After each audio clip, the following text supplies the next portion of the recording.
e voltar a compartilhar. Tá? Bom, então, uma das importâncias, assim, pessoal, para nós do Jacobson é um pouco esse lugar de trânsito aí que ele ocupa dentro dos estudos semióticos. Tá? Então, eu estou mencionando assim a proveniência desse autor, o vínculo dele com o ambiente cultural, com o ambiente da cultura russa, a importância histórica do Jacobson para que pudesse se constituir depois dele essa vertente mais homogênea, então, né, mais facilmente reconhecível ou identificável na figura do Lotman, que é a chamada semiótica da cultura, assim, né? Mas ele não é importante só por isso também, por representar e anteceder e dar bases para que o Lotman e o seu grupo se constituíssem. Mas também porque o Jacobson ele é um semiólogo, no sentido mais tradicional, assim, da semiologia europeia sussiriana, né? Então ele é também um representante, assim, daquela segunda vertente dos estudos semióticos que a gente tratou aqui, que é a chamada semiótica estruturalista, né? Então, o Jacobson ele é um dos mentores do chamado estruturalismo linguístico, ou dessa chamada semiologia francesa, da semiótica estruturalista francesa. Ele é um autor muito presente, que contribuiu muito para a constituição de uma semiologia muito tradicional, se voltando assim para a discussão da poesia, para a discussão da literatura, principalmente. Tá? Então, a gente não pode esquecer que ele é um autor que se forma está trabalhando entre os anos 30 e 40 e 50, ele chega a vir no Brasil, morre no início dos anos 80, se eu não me engano, o Silney vai falar um pouco depois sobre isso, assim. Mas, então, eu só estou caracterizando, assim, que o Jacobson tem um pé ou dá elementos para a constituição da semiótica russa, mas tem um pé também na semiologia francesa, sussiriana, que a gente trabalhou muito aqui, aulas atrás, muito em razão, em função do nome do Roland Barthes. Tá?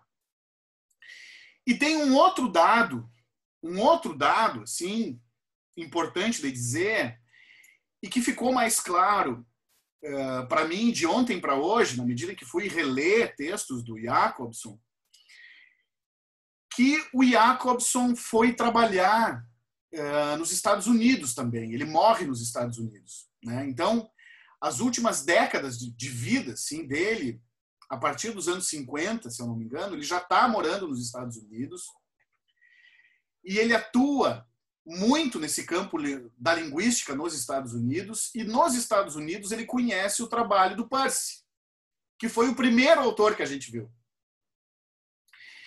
E que o Jacobson se tornou também um dos principais leitores e divulgadores da obra do Peirce. Ou seja, a gente examinando assim o percurso desse autor especificamente, a gente encontra o Jacobson entrando um pouco assim em cada uma das três vertentes que a gente montou aqui. Né? Ele interessado pela semiótica peirciana no final da vida nos Estados Unidos, no começo da sua formação fora da Rússia, na Europa, trabalhando muito com a linguística estrutural bartesiana, a gente poderia chamar assim, ou sussiriana, e sendo ele um russo, e nunca tendo perdido laços e interesses assim pela cultura do seu próprio país. Né? Então é como se, nesse momento que a gente chega agora, ao final assim, do nosso semestre, a gente se vê um pouco, como é que eu vou dizer, um pouco assim... Isso não foi tão planejado por mim, né, desde o início do semestre, isso foi acontecendo na medida em que o semestre andava, mas a gente se vê trabalhando com um autor, por último, que recoloca tudo que a gente viu anteriormente em perspectiva, ou que de algum modo transita, sim, por as três matrizes teóricas que a gente pode ver trabalhando até aqui. tá? Então, uma das características, uma das qualidades, melhor dizendo, da inclusão do Jacobson nesse momento é que ele nos permite, então, um pouco retomar, né? Ou ele estabelece uma convergência aí entre as três matrizes teóricas que a gente veio trabalhando. Um outro dado importante, assim, lendo o autor, tá? Aqui a gente tem dois dos principais livros do Jacobson, eles já foram citados também numa aula anterior, lá atrás, quando a gente trabalhou com semiologia. Essa aqui é uma publicação que só existe no Brasil, né? Ela só saiu, tal como esse livro Linguística, Poética e Cinema, só saiu no Brasil, porque é uma junção de alguns dos principais artigos que o Jacobson publicou em vida, assim, e que foram traduzidos para o português pela editora Perspectiva nos anos 70, no início dos anos 70, muito em razão do fato de que o Jacobson veio ao Brasil, né? E esse acaba sendo um outro dado importante. Esse autor esteve no Brasil em 68 para uma série de palestras. Tem uma foto dele nesse livro justamente, que ele está visitando Ouro Preto, em Minas Gerais, tá? Esse livro que vocês estão vendo aí, ele reúne também, pessoal, textos assim de professores brasileiros sobre o Jacobson. Então, esse livro que vocês estão vendo reúne textos clássicos do Jacobson e textos de professores brasileiros sobre o Jacobson, que conviveram, que travaram contato com ele durante esse período que ele esteve no Brasil, em 1968, para uma série de palestras, assim. E essa publicação, tal como está editada aqui, esse conjunto específico, só existe entre nós, né? É um dos primeiros textos do Jacobson a circular no país. Esses dois são entre os primeiros e mais importantes textos do Jacobson a circularem em língua portuguesa entre nós. Então, são textos que têm, então, esse valor histórico, assim, quase de fundação do campo dos estudos semióticos no Brasil, né? Então, eles têm um pouco esse peso, essa marca histórica, assim, de fundação aí, no caso, por essa via em específico da linguística, né? E são textos também, pessoal, que fundam ou que têm uma pretensão, assim, de formular uma espécie de teoria da comunicação, tá? Isso eu achei importante lendo o Jacobson. Então, é como se ele tivesse uma pretensão, assim, de formular uma teoria mais geral da comunicação propriamente, tá? Eu mencionei lá atrás, numa aula anterior, esse esquema, assim, que é um esquema que foi engendrado, foi bolado, foi proposto justamente pelo Jacobson, para falar sobre os atos, assim, da comunicação humana. Então, na cadeira de teoria da comunicação, a gente vê uma série de modelinhos desse tipo, assim, tá? Que vão sendo formulados ao longo da história por autores que são norte-americanos, por outros, que vão se sucedendo, assim. E os manuais de teorias da comunicação, eles são muito frequentados por esses esquemas gráficos, assim, né? Então, essa ideia de emissor, mensagem, receptor, né? As teorias pensam muito em termos assim, muito esquemáticos às vezes, as primeiras teorias. Talvez pensem assim porque são os primeiros esforços de organizar um conhecimento, organizar um roteiro para a compreensão de um fenômeno até então novo, né? E o Jacobson é um cara que dá elementos também para isso, para pensarmos uma teoria da comunicação. Então, a gente falou lá atrás, quando a gente viu a semiologia, aqui nessa cadeira, que uma das, além do Roland Barthes, um dos autores importantes para a semiologia era o Jacobson. E que ele tinha nos falado muito assim sobre as chamadas funções da linguagem, né? E as funções da linguagem seriam relativas a cada um desses 6 pontos que compreenderiam o modelo funcional aí que ele, Jacobson, elaborou para dar conta dos atos de comunicação, né? Então, esse é o esquema do Jacobson. Há um emissor, uma mensagem e um receptor, um código que esse emissor usa para produzir uma mensagem e transmitir para um receptor. Essa mensagem vai ser transmitida através de um canal e essa mensagem fala sobre alguma coisa, sobre o referente. Então, essa estrutura muito esquemática, muito é baseada também nas teorias da informação que antecederam o Jacobson, né? Ela tem em mente assim papéis muito bem definidos para a gente explicar o ato da comunicação, né? Mas o que eu quero salientar aqui é que essa construção teórica, ela é uma construção teórica que se dá dentro de uma teoria semiológica ou de uma teoria semiótica, mas que elas têm uma pretensão maior, assim, de falar sobre a comunicação em geral, reconhecendo aí a linguagem como um dado, como um elemento dentro de um dispositivo, de uma engenharia comunicacional aí, onde haveriam outras partes em articulação, possibilitando então troca de mensagem, né? Esse esquema, ele é muito importante do ponto de vista histórico da nossa área. E talvez até, pessoal, embora ele tenha surgido a partir da mão do Jacobson, dentro de uma discussão sobre semiologia, ele parece ter transcendido o terreno da semiologia e ter se afirmado como uma teoria da comunicação, mais amplamente, tá? Eu acho que a gente não precisa retomar cada parte desse esquema aqui, só se vocês quiserem. A gente já falou sobre isso aulas atrás, sim, ele é relativamente simples de ser entendido, tá?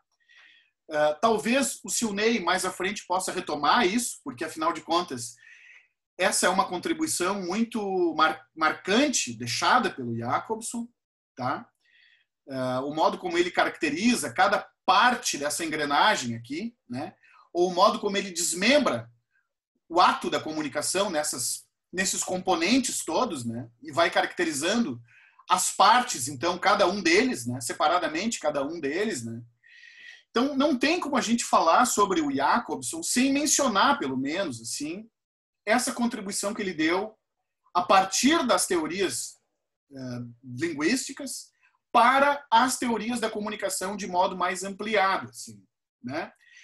E é muito curioso, assim, que o próprio Silney está falando disso no texto dele, quando ele menciona, assim, que o Jacobson deixou uma espécie de teoria da comunicação, né? Onde a linguística seria uma espécie de núcleo, e aí essa teoria iria se ampliando. Esse é o esquema que ele elaborou, assim, né, para dar conta. Os dois esquemas, o esquema anterior que eu mostrei também está no texto do Silney, que vocês leram, e está esse, né? Então, como se com esses dois esquemas aí, o Jacobson tivesse legado, de fato, uma espécie de teoria da comunicação, assim, né? Então, isso me chamou muito interessante, porque é como se a gente estivesse finalizando aqui essa cadeira, vendo um autor que recupera todo o conteúdo que a gente viu e que também, pessoal, nos engancha com a cadeira de teorias da comunicação. Tá? Então, acho que o Jacobson tem essa importância assim, para nós, e ele acaba aparecendo aqui hoje, nessa nossa disciplina, um pouco com essa função, assim. Né? Ele nos permite recuperar tudo que a gente viu e nos permite conectar o que a gente viu aqui dentro dessa cadeira com outra cadeira importante do curso, que é a cadeira de teorias da comunicação. Tá? Eu, na realidade, só fui me dar conta do modo como o Jacobson está operando aqui para nós, na medida que fui reler o autor. Fui reler o texto que eu indiquei e outros textos dele do final de semana para cá, para a gente ter elementos assim para falar sobre ele e tudo mais, né? Então, e foi ótimo para mim também poder voltar no autor, reler o autor com um pouco mais de atenção e à luz também daquilo, das informações biográficas aí que o Silney também nos trouxe, tá? Eu apontei uma série de coisas aqui segue muito sobre essas funções da linguagem aí, né? Isso a gente já passou anteriormente. Eu poderia, acredito, passar para vocês. Esse é o mesmo modelo, tá? Baixei essas imagens aí no Google hoje. Então é uma outra ilustração assim dos elementos de comunicação, né? Sobre os quais o Jacobson nos fala. Isso pode parecer meio simplório para nós hoje, né? Mas a gente não pode esquecer que esse modelo ele ainda tem validade, sim, de certa forma. E que ele é um modelo meio... tem esse sentido um pouco arqueológico, né? No sentido de uma arqueologia do pensamento comunicacional, né? Então, aqui é uma outra versão do mesmo esquema esse, né? Do Jacobson. É fácil vocês acharem isso sendo discutido e sendo esquematizado, assim, por aí, né? Essa é uma notinha que eu achei curiosa, fala justamente da vinda dele no Brasil, em 68, uma notinha de jornal da época, tá? E eu, lendo o texto do Silney, pessoal, eu também anotei coisas, assim, que eu poderia compartilhar com vocês aqui, tá? Que são esses pontos aí, que me chamaram muito a atenção naquilo que o Silney tá comentando. Primeira coisa, que tem no trabalho do Jacobson, ele procura ao longo do tempo encontrar ou estabelecer assim um certo paralelo entre o código genético e o código linguístico, né? Isso eu achei algo muito curioso, sim, muito arrojado, mesmo para a época em que ele está trabalhando. Porque é como se ele estivesse pensando assim, que a linguagem ela pode ser equiparada a processos biológicos, assim. Eu achei muito curioso essa hipótese. Nessa época, esse autor está trabalhando com isso, né? Como se os processos biológicos, a transmissão do DNA, por exemplo, pudesse ter algum paralelo com a aquisição da linguagem, ou com os mecanismos biológicos com os mecanismos da linguagem, assim, né? Então, e isso me lembrou também uma discussão que a gente fez aqui, já dentro desse módulo semiótico sobre semiótica da cultura, a partir daquele conceito de semiosfera do Lotman, né? Que seria uma apropriação do conceito de biosfera. Então, essa relação entre esse paralelismo, né, ou essa intenção desses autores de tentarem pensar ciência, natureza e cultura num paralelo, como se fossem regras espelhadas, como se tivessem estruturas e regras espelhadas aí entre natureza e cultura, isso é algo que está na semiótica russa, né? O conceito de semiosfera, no seu paralelo com o conceito de biosfera, fala disso. E, de certa maneira, esse espelhamento da natureza na cultura vinha já no Jacobson também. Então, isso me chamou muito a atenção, assim, como ele vinha buscando fazer essa discussão, né?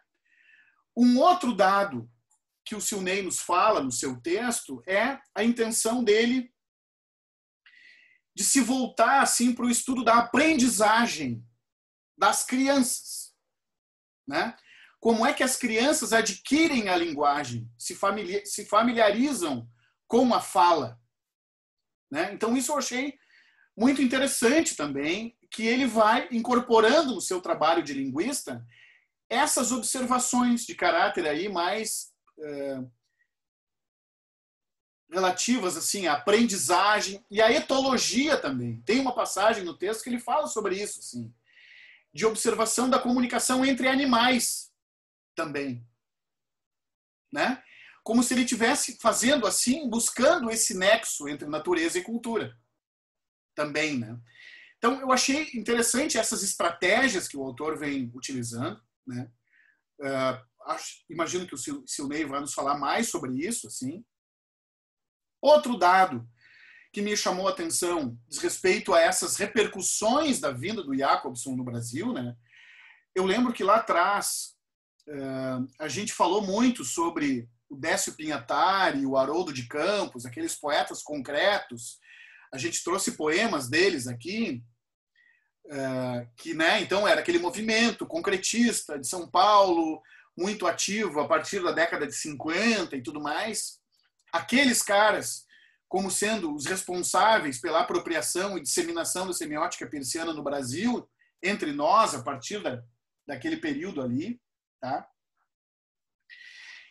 E o curioso é que justamente esses caras são quem recebem o Jacobson nessa ocasião. Né? Então são aqueles poetas e professores paulistas da década de 60 que se encarregam de receber o Jacobson aqui, que viabilizam essas publicações desses livros que eu acabei mostrando para vocês. Né? Então é como se o Jacobson tivesse se tornado ali um interlocutor, uma espécie de mentor daqueles caras. Né? Então tivesse exercido assim, ele, a obra do Jacobson e a presença do Jacobson tivessem exercido sobre o nosso cenário cultural uma certa influência. Assim.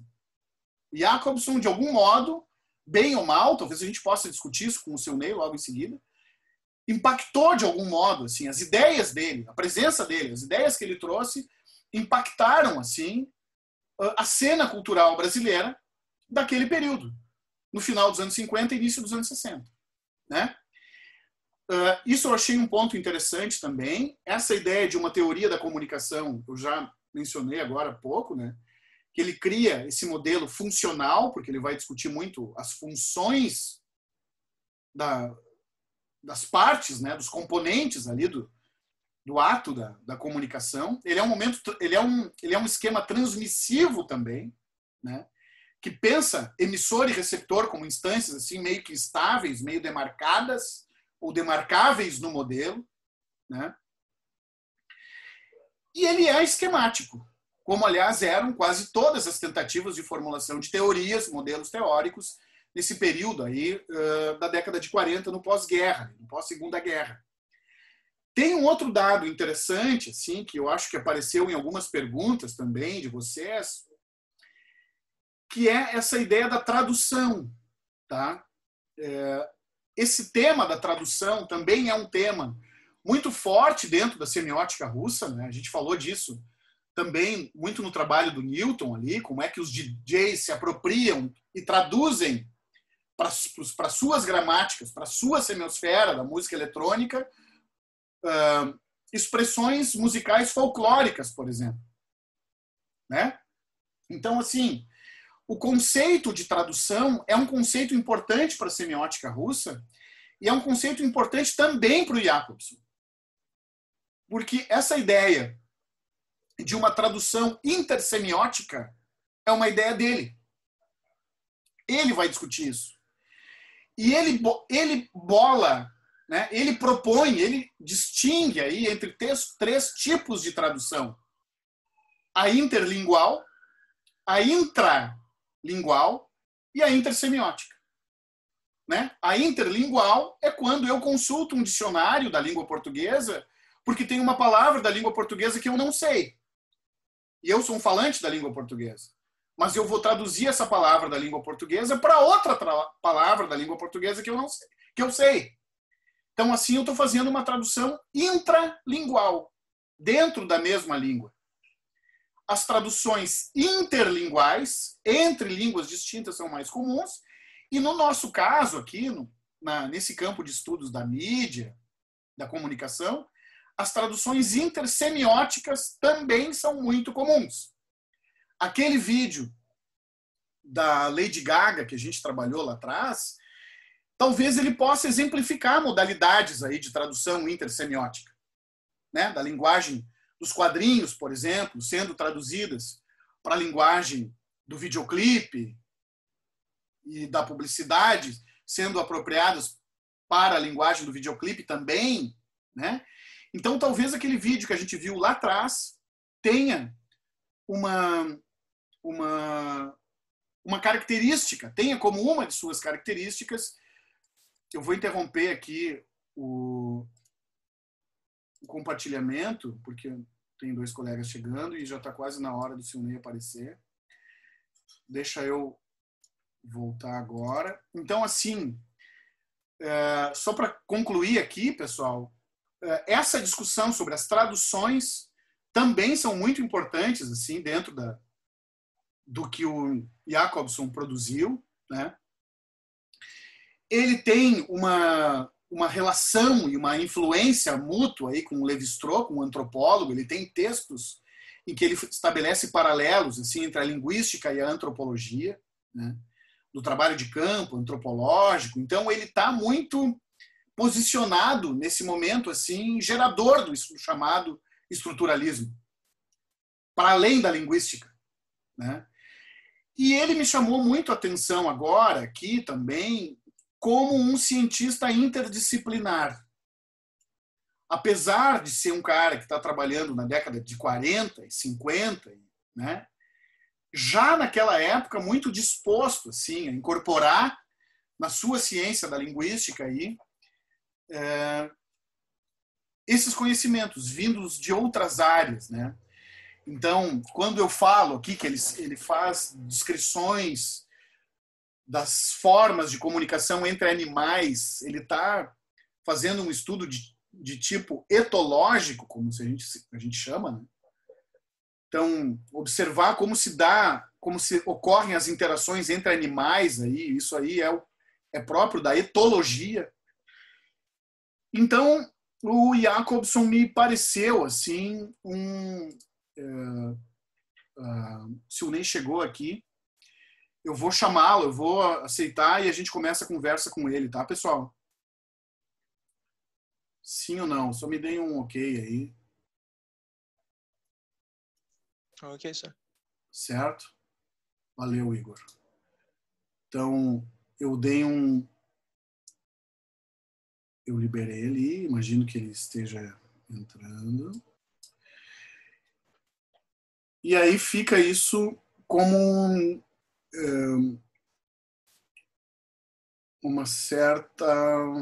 Silnei, como é que você tá, meu caro? Tudo bom?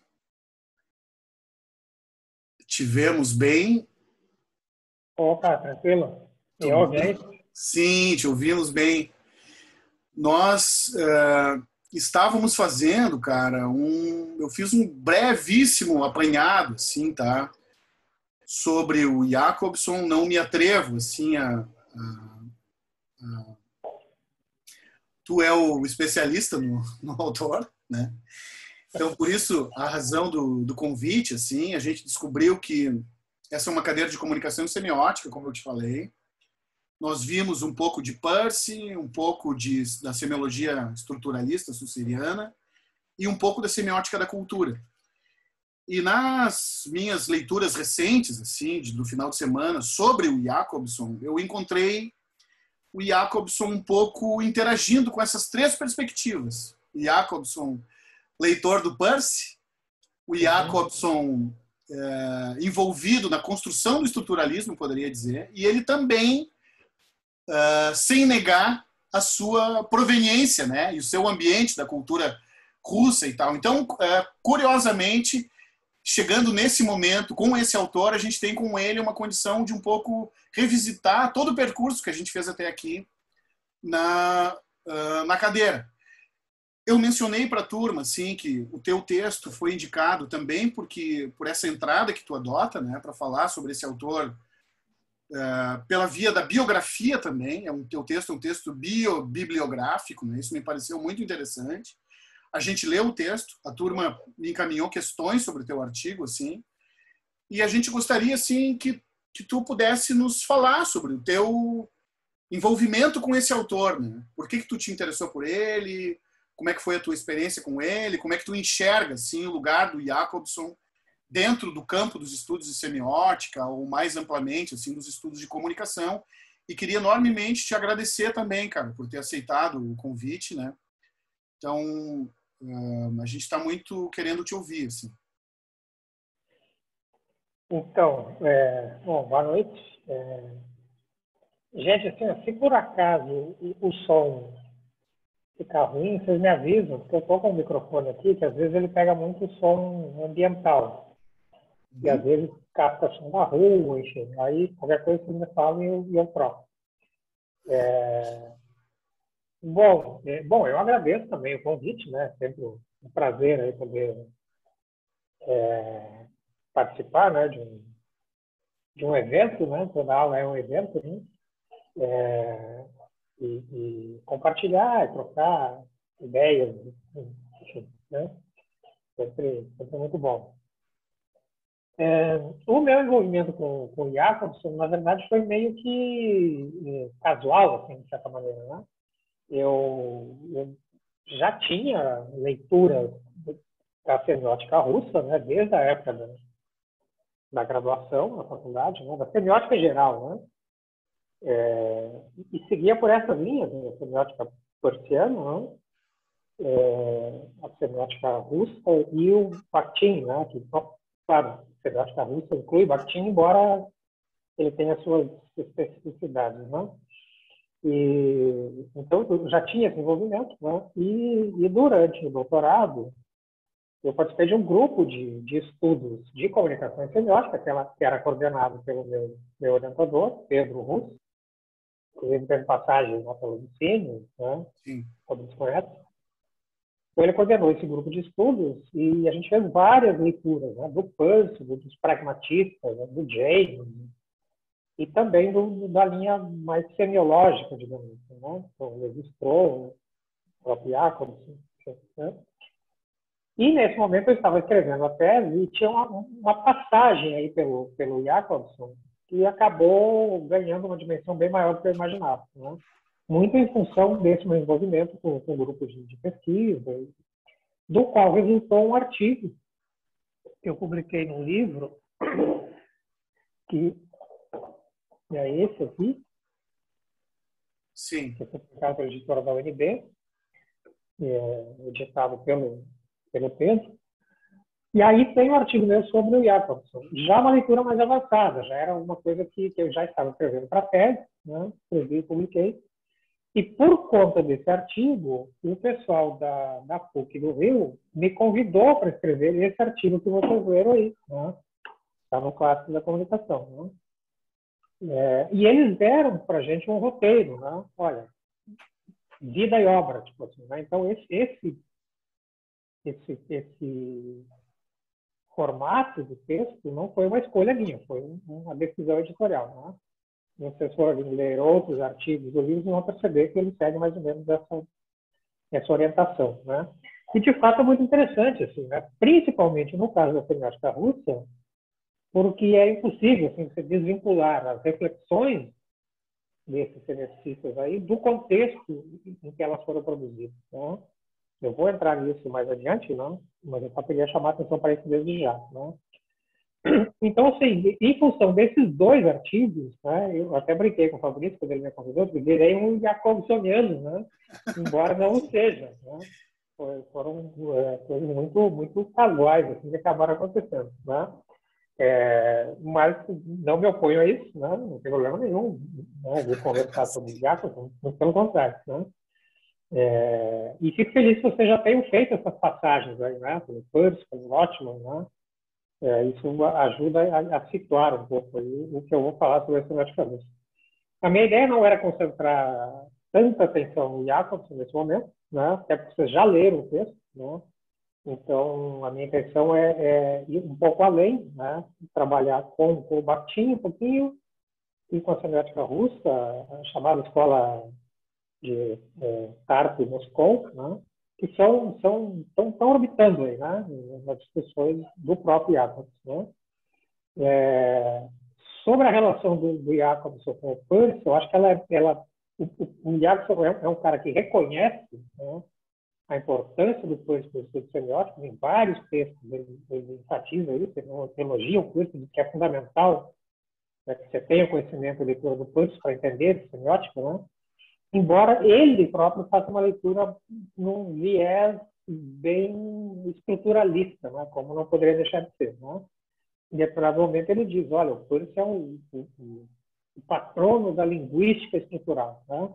Não é, né? Peirce nunca foi um linguista, nunca foi objeto do estudo do política linguística, embora ele passe por aí também, né, nas definições de signo, né, mas principalmente por isso não era um estruturalista, né, de maneira nenhuma. Né. Então, a leitura do Jacobson, eu diria que ela é equivocada, né, apesar do reconhecimento que ele tem da importância da nova do curso. Né. E a relação dele, então, com a escola de Tartu Moscou, com o Bakhtin, né, ela também não é isenta de tensões, né, mas já é um pouco mais próxima, digamos assim, né, do que com o Peirce. Né. Eu preparei uma apresentação, né, que me ajuda aqui a não me perder muito, né, não me vagar muito, então eu vou exibir a tela aqui e se eu conseguir, vamos ver. Sim, enquanto tu abre aí a tua tela, a gente tem adotado uma dinâmica de 1 hora, viu, Silnei? No máximo, sim, não extrapolando muito além de 1 hora, a gente não quer abusar muito do convidado, mas tu pode administrar esse período de 1 hora, esse teto de 1 hora aí como tu quiser, se quiser falar meia hora, 40 minutos, mas eu acho interessante, assim, que a gente possa te repassar em algum momento as perguntas da turma, tá? Sim. Tem um conjunto de comentários e questões, assim, que os alunos me repassaram. Então, ou eles mesmos podem te fazer as perguntas, aqueles que estiverem aqui presentes, ou eu posso te passar daqui, assim, eu posso editar um grupo de perguntas, assim, só para a gente te dar um retorno também, porque eu acho que é legal, né, tu ter o retorno a partir do teu escrito, assim. Mas, Sim, enfim, fica livre para ti administrando o tempo aí como tu quiser. Beleza. Então a gente iria aí até 8h30, mais ou menos, né? Pode ser. Tá, eu vou controlando aqui. Então vamos lá. Eu fiz aqui, ó, eu coloquei essas fotos aí, bem no alto à direita ali está o Jacobs, né?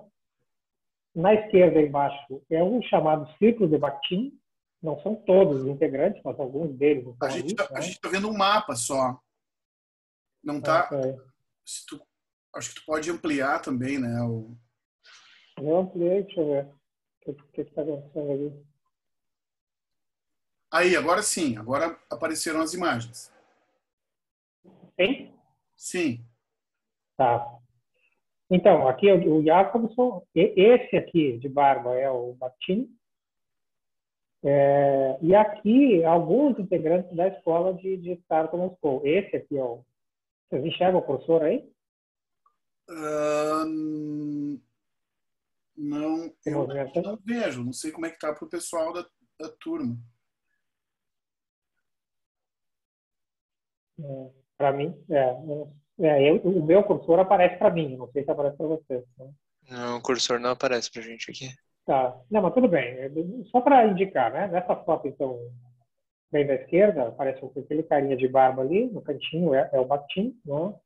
E nessa outra foto, tem 5 pessoas ali, o segundo da esquerda para a direita é o Lotto. Né? Isso aí, esse pessoal que está junto com ele aí, já é a segunda geração, né? Da escola de semiótica de Tartu, Moscou, né? Que nesse momento aí já é somente escola semiótica de Tartu, não mais Tartu Moscou, né? Então está a Irina, o Lotman, o Peter Torap, o Mihail, que é filho do Yuri, né? E o Igor Chernov. Eu trouxe esse mapa aqui porque assim, eu falei que é importante o contexto, né? E a gente, acho que isso aqui, a gente entender um pouco isso aqui vai nos ajudar a compreender um pouco melhor o tipo de pensamento que se desenvolveu aí nessa chamada semiótica russa. Né? Então, você vê aí o mapa do que hoje é a Federação Russa, né? E é um país gigantesco, né? Ele tem 17 milhões de quilômetros quadrados, que é o dobro do tamanho do Brasil. Né? É um país pelo qual passam 8 fusos horários. Ele faz fronteira com 14 países, fronteira terrestre. Né? E se a gente considerar a fronteira marítima, ainda bem à direita do mapa, ali embaixo no Japão, né? É uma fronteira marítima. A gente E um pouquinho... a gente não tá conseguindo ver o mapa aqui. Uai, mas o que acontece? Tu não quer me mandar pelo e-mail ou pelo Facebook? Porque aí eu posso operar daqui o mapa. Agora tá aparecendo para mim. Agora apareceu. Talvez tenha um gap temporal. Delay. Isso, tem um delay aí. É que a gente não tá vendo a tela apresentada, a gente tá vendo só a tela do PowerPoint. Tipo, a janela do PowerPoint, a gente não vê ela apresentada. Pois é, deixa assim então. Vai na apresentação de slides ali, ó. Pois é, mas quando eu ponho a apresentação, vocês não enxergam. Ó. É que eu acho que tem um delay aí. Talvez ele vai entrar, entendeu? Bom, mas assim, a gente está vendo o mapa agora. Agora sim. Sim. Eu acho que faltava eu mudar aqui. Então aí, né? Só para a gente ter uma ideia, né? Da extensão do país, né? E a fronteira, um pouquinho acima ali, tem o Estreito de Bering, bem no alto à direita lá.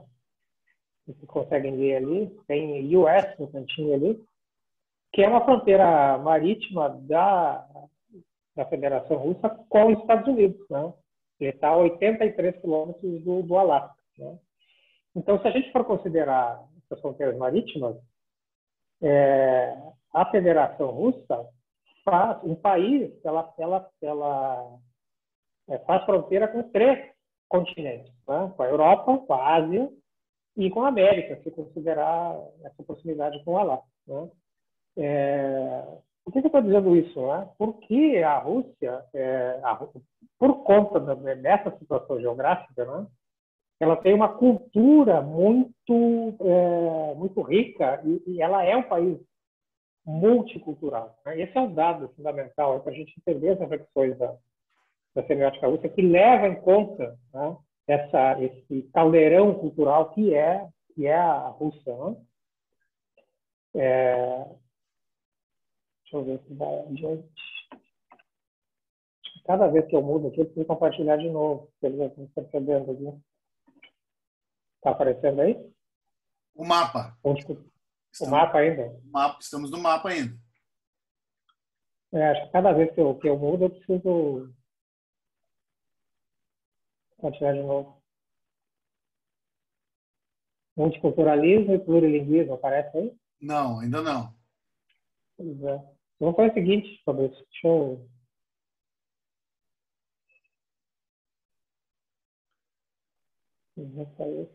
Eu vou te mandar isso aqui.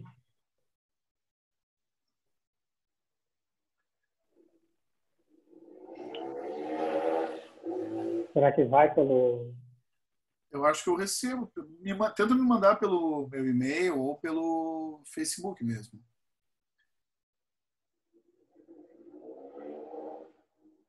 Porque aí eu posso... Agora vocês não veem nada, né? Estamos no mapa ainda.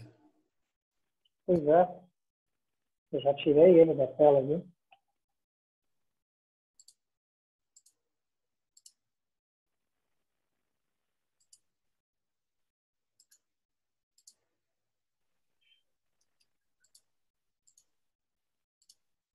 que está pensando? Agora sim, multiculturalismo e plurilinguismo. Então está com um delay gigantesco aí.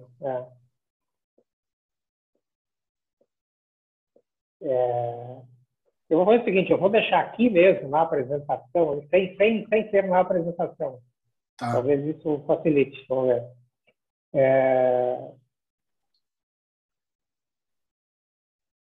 Mas aí vocês não vão... Apareceu aí? Línguas eslavas?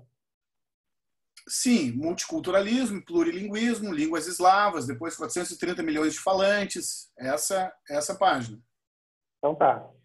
Então, isso que eu estava falando, né?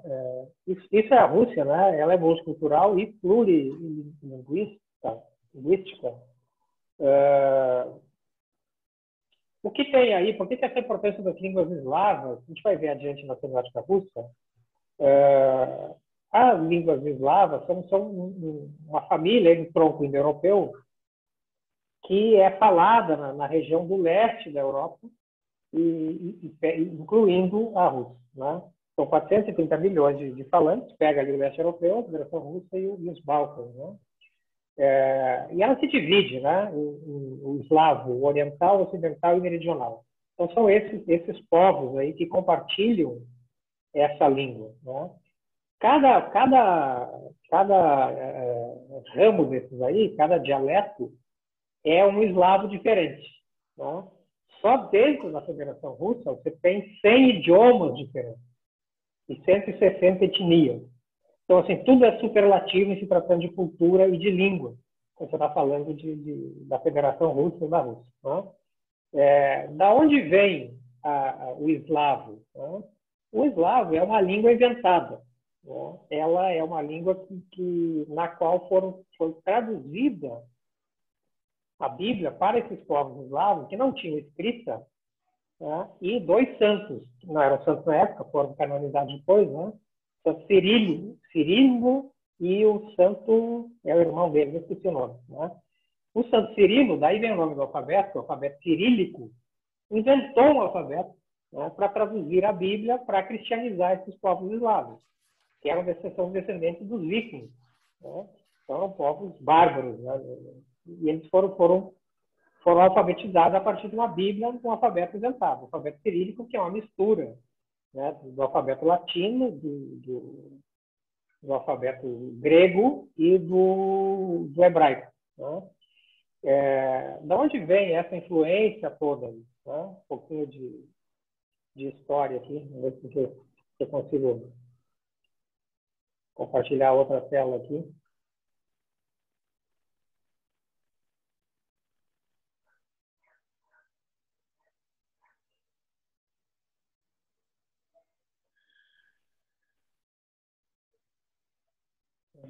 Percebi que ele está aqui para cima.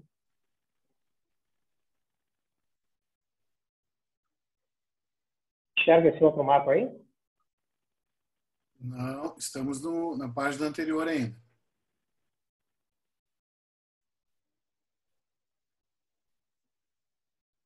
E agora? Não mudou. Eita.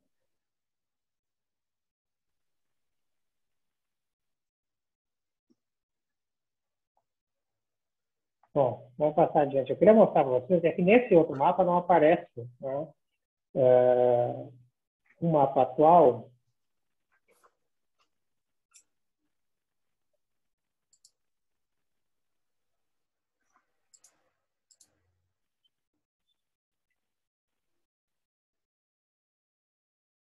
Agora sim? Não, agora sim, agora sim. Tá. Essa região aí de línguas eslavas é toda essa região aqui. Estão vendo ali a Bulgária, Romênia, Hungria, Macedônia, a República Tcheca, né? Bósnia. E aqui embaixo no mapa, mais no cantinho esquerdo, aqui tem a Turquia. E ali aparece Istambul, que vocês veem ali. Sim. Tá? Istambul, chamado antigamente Constantinopla, né? Que era a capital do Império Romano do Oriente, né? Que é de onde surge a igreja, chamada Igreja Ortodoxa Russa, né? Dali de Constantinopla, né, é que surge essa invenção dessa língua eslava, né, chamada eslavo eclesiástico, que foi usada para alfabetizar esses povos eslavos aí. Né? Esse seria o eslavo oficial. Né? Obviamente, quando as pessoas começam a falar, isso vai surgindo, né? Os idiomas vão surgindo e gera essa situação aí de plurilinguismo, multiculturalismo, enfim. Né? Isso aqui é importante porque essa questão aí vai originar uma série de estudos chamados estudos eslavísticos, que vão ser uma das matrizes da semiótica russa. Os estudos eslavos, da língua e da cultura eslava. Né? Ou melhor, das línguas e das culturas eslavas. Né? Além dessa pluralidade, ainda é uma língua que surge na confluência ali entre a Ásia e a Europa. Né? E ainda com uma forte tradição grega e romana. Né? Então, esse caldeirão cultural aí, né, vai ser uma das matrizes da semiótica da cultura.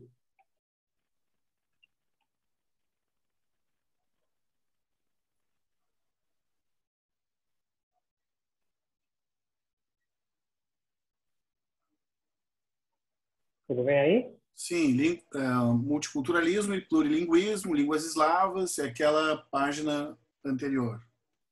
Tá. Ah, Estou sim, vendo a foto. a foto Tá? do Levi-Strauss e o Jacobson, né? Levi-Strauss. Isso. Tá? O Levi-Strauss à direita e o Jacobson, esse da esquerda. É, eu coloquei esses dois aí, já vou dizer por quê. Tá? Como eu falei, eu não vou me estender muito no Jacobson. Mudou a tela ou não? Sim, Tá, então agora funcionou. Porque como vocês leram o texto, né, eu quero passar rapidamente aqui para avançar. Né? Eu coloquei aí algumas datas, né, e alguns dos grupos pelos quais o Jacobson circulou, né, ao longo da vida. Né? Ele começa lá no Círculo de Linguística de Moscou, ainda muito jovem, né, como estudante ainda, em 1915. Depois ele participa da fundação da OPOIAS, né, a Sociedade de Estudo da Linguagem Poética, em Petrogrado, 1920. Né? Passa depois pelo Círculo Linguístico de Praga, ele vai fazer o doutorado dele em Praga. Né? Ele participa da fundação do Círculo Linguístico de Praga. Com a perseguição dos nazistas aos judeus, ele faz uma migração para Nova York, né? E funda lá o Círculo Linguístico de Nova York. Então, ele tem uma trajetória, né? Ele está sempre é um nômade, né? E cada lugar que ele aportava, ele fundava um círculo linguístico. Né? Ele tem isso na trajetória dele. Né? Em Nova York, aqui ele se encontra com o Levi-Strauss. Né? E aí, desse encontro, resulta o estruturalismo, né? Nas ciências humanas. O estruturalismo já existia antes. Né? Dá para se dizer que o estruturalismo é uma invenção do Círculo Linguístico de Praga, mas o estruturalismo em linguística. O que acontece em Nova York aí, no encontro entre o Levi-Strauss e o Jacobson, é que o estruturalismo extrapola para além da linguística, né? E toma conta das ciências humanas em geral, né? Começando pela antropologia. Né? O Levi-Strauss faz esse transplante aí, né? Ele usa o método fonológico do Jacobson para entender os sistemas de mitos, né? de povos tradicionais, que era o que ele estava estudando. Né? Isso aparece nos Estruturas Elementares do Parentesco, onde ele faz essa passagem, né, da linguística para uma outra ciência, e a partir daí, né, funda-se o estruturalismo, né, na França no final dos anos 50, início dos anos 60. Né? O Jacobson tem uma passagem pelo MIT também, né, onde ele vai trabalhar lá experiências que ele fazia desde o início já no Círculo de Moscou, né, de trabalhar a questão do som das palavras. Né? Isso é uma característica do Jacobson. Ele passa o tempo inteiro, ele faz esse vínculo, né, entre a ciência da linguística e a poética. Né? Ele teve sempre vinculado aos grupos de vanguarda da literatura e da poesia. Isso é uma marca forte. Né? Ele sempre transitou entre esses dois universos aí. Né? Isso aqui é uma coisa que está no texto. Eu não vou falar muito aqui, porque vocês já viram isso, né? sim, já vimos. Já tínhamos então, visto e revisamos rapidinho hoje um pouco ainda. Só para constar, né? Isso aqui está no texto também, né? É o lugar da linguística, né? Nas ciências da comunicação, né? Eu também não vou me estender aqui, né? Só passar por aí, porque está no texto lá, depois a gente pode voltar, se quiser, né? Então, o Jacobson tem essa característica. Né? Ele começa lá com os chamados formalistas russos, né? Vai para Praga, desenvolve estudos de linguística, né? E quando chega em Nova York, né? Aí a coisa se expande. Né? E aí você tem tudo aquilo que vinha sendo discutido lá desde o início do século XX, né? Em Moscou, né? Isso acaba se espraiando, né? Eu diria o Olivier Doutre, né? Para todo o resto das ciências humanas. Né? O ciclo de Bakhtin, eu coloquei os nomes aqui, né, de pessoas que faziam parte do círculo. É um grupo de professores, de estudantes, de artistas. Tinha aí pianista, tinha pintor, tinha poeta, né? Tinha filólogo, tinha linguista, tinha filósofo, tinha um biólogo, né? Então, e assim, todo mundo ali era falava várias línguas, né? O Bakhtin falava, se não me engano, fluentemente, né? O alemão, inglês, francês, o russo, obviamente, tinha mais uma língua, uma ou duas que ele dominava, né? Então, tinha gente aí que falava 20, 30 línguas, né? Porque era o objeto de estudo dele, né? E ele circulava em torno do Bakhtin. O Bakhtin também é um cara que viajou muito, né, durante a vida dele, né? Às vezes por opção, às vezes por falta de opção, né? O Bakhtin foi preso durante um período, né, na época dos expurgos stalinistas, né? Ficou alguns anos preso, depois foi solto, né? E ele circulava e por onde ele ia, esse grupo ia junto, né? Ou ao contrário, né? Às vezes o grupo se reunia em um lugar e dava um jeito de levar o Bakhtin para lá, né? Então, eles percorreram esse mapa da Rússia aí várias vezes, né? Esses nomes que estão em negrito aí são os autores que trabalharam em uma colaboração mais estreita com o Bakhtin, né? E existe uma disputa aí, uma controvérsia até hoje, sobre a autoria de alguns textos, né? Esses dois textos aí, até hoje ninguém sabe quem é que escreveu, né? Por isso que eu coloquei ali, autoria Medvedev /Bakhtin, né? Ou Voloshinov /Bakhtin, né? Tem algumas pessoas dizem que foi o Bakhtin que escreveu e presenteou os outros para que eles assinassem, né? Tem gente que diz que é o contrário, que os outros que escreveram e Bakhtin usurpou e botou o nome dele, né? Tem gente que diz que foi uma escrita em conjunto, né? O Todorov, que estudou esse pessoal aí, diz que as discussões eram coletivas, né? Discutiam-se ideias alimentadas pela reflexão do Bakhtin, né? E é que os outros, a partir disso, escreviam os textos, né? O fato é que não se tem consenso quanto a isso, né? Esse método formal dos estudos literários é uma crítica ao formalismo, feita lá em 1928 já, né? Muito recente, né? E o marxismo e filosofia da linguagem é uma discussão sobre o conceito de ideologia dentro do marxismo a partir de uma perspectiva dos estudos da linguagem, né?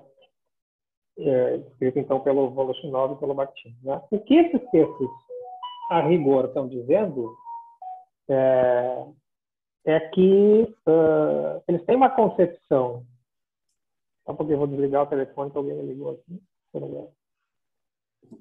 Há uma concepção de linguagem aí que entende a linguagem como essencialmente dialógica e polifônica. São termos que vão aparecer muito vinculados ao Bakhtin, né? O Bakhtin diz que não existe uma linguagem privada, né? Toda linguagem ela é, por natureza, social e coletiva. Todo signo ele é coletivo, né? E sendo coletivo é necessariamente ideológico. O que ele quer dizer com isso? Né? Que a palavra nunca é neutra.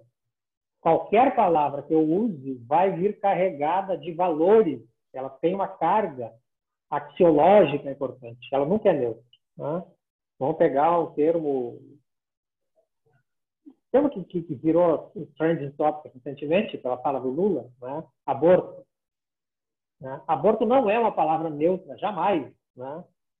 Dependendo da boca de quem sai, você já sabe que valores ela traz junto, né?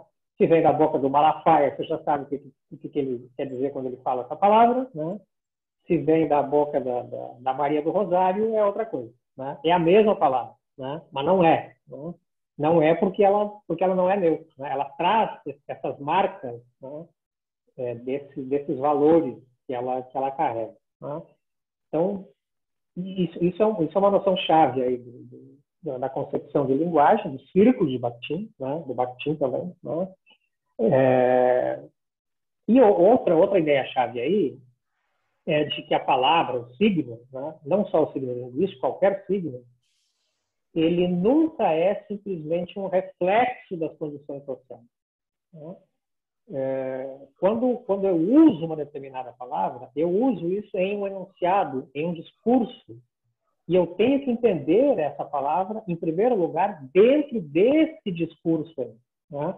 Se é um texto jornalístico, eu tenho que ler a partir do que esse texto está se propondo. Se é um texto científico, se é um texto filosófico, se é um texto artístico, se é um texto deliberadamente polêmico, né? Esse contexto imediato onde essa palavra aparece, né?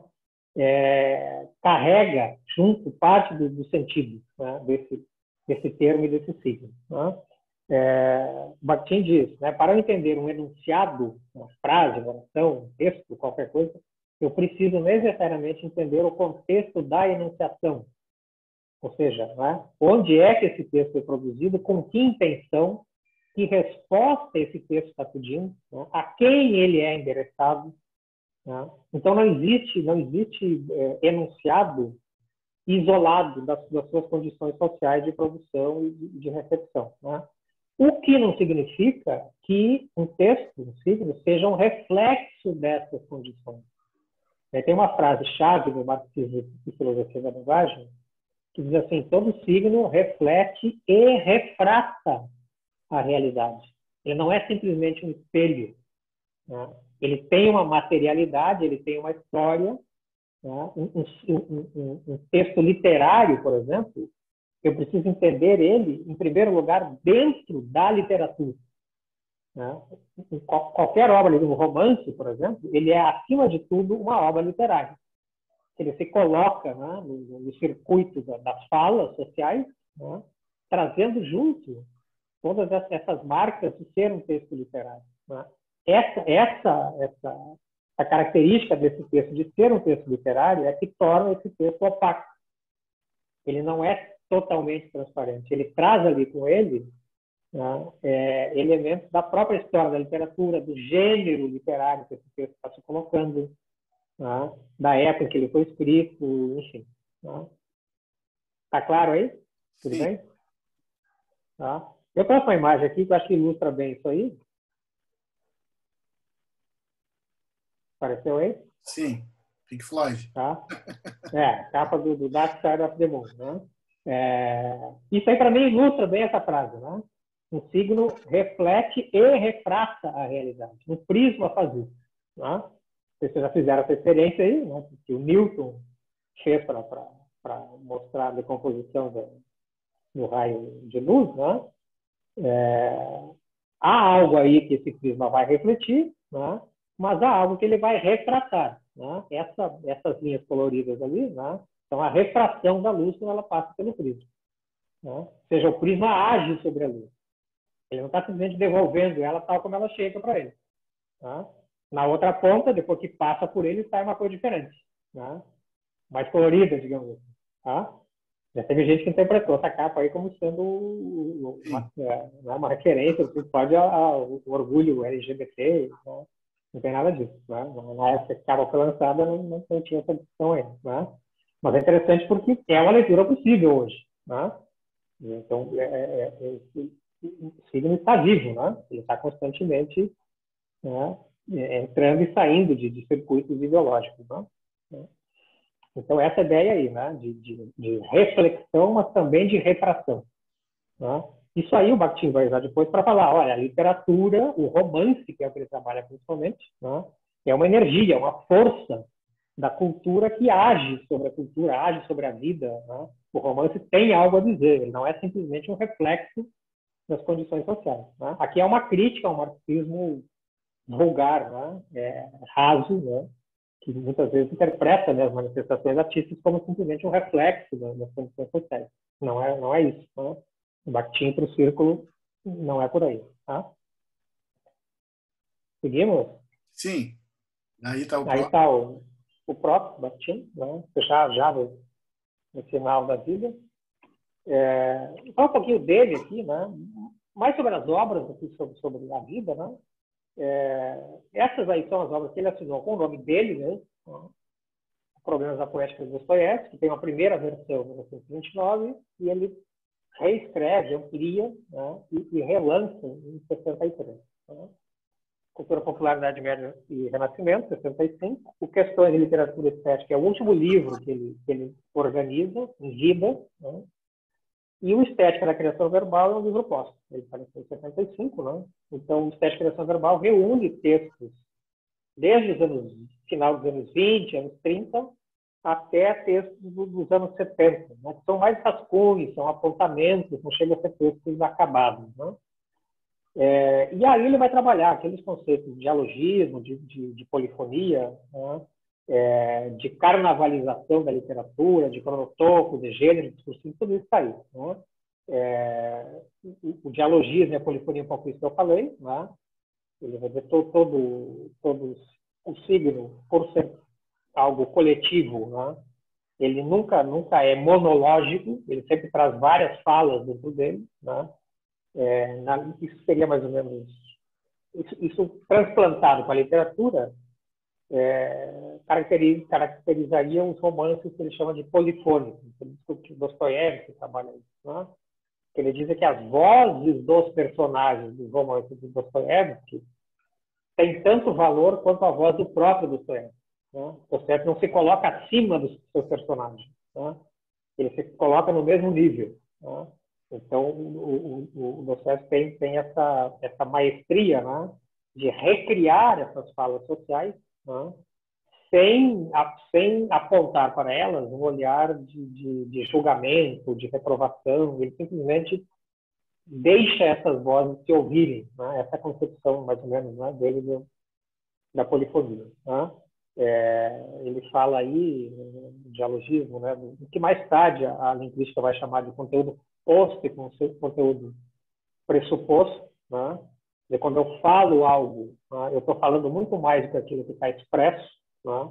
Eu estou trazendo junto da minha fala um conhecimento que é social, que é coletivo, que é do senso comum. Né? Então, por exemplo, digo assim, o Fabrício não usa mais drogas. Né? Aí, o que está pressuposto aí? Que o Fabrício usava. Né? Eu não preciso dizer isso. Né? Isso todo mundo já sabe, né? Não é verdade, né? Mas a gente está trazendo um tipo de conhecimento, né, que não é expresso, mas que está subentendido. Né? E aí o Martin vai dizer, isso é preciso, né, a gente sempre prestar atenção, né? O que essa fala está trazendo junto com ela, né, quando eu produzo um enunciado. Né? A carnavalização é um conceito que vai aparecer no livro sobre o Rabelais, né? Ele vai dizer que o Rabelais vai buscar na cultura popular, principalmente na cultura do carnaval, né, os elementos para compor a sua obra. Né? O carnaval tem algumas características, né? O riso, chama o riso destronador, né? O riso que simplesmente tudo aquilo que é sério, né? Esse riso põe abaixo. Né? É uma cultura, digamos assim, subterrânea, paralela à cultura oficial. Né? A paródia vem daí. Né? Hoje, você vê paródia, meme, a paródia, né? Seriam elementos típicos da carnavalização. Né? O baixo corporal, ele fala, né? O Rabelais usa muitas imagens do corpo e imagens personagens vomitando, cagando, fazendo xixi, transando. Né? Então, isso é uma matriz popular, né? Uma relação com o corpo que é diferente na cultura das elites, né? E por aí vai. Né? O cronótopo é a maneira como a literatura, principalmente, traz para si, reconstrói dentro do romance, que é o objeto do estudo de Martin, reconstrói as dimensões de tempo e de espaço. Né? Então, pensar, sei lá, no cinema, por exemplo, né? Um filme como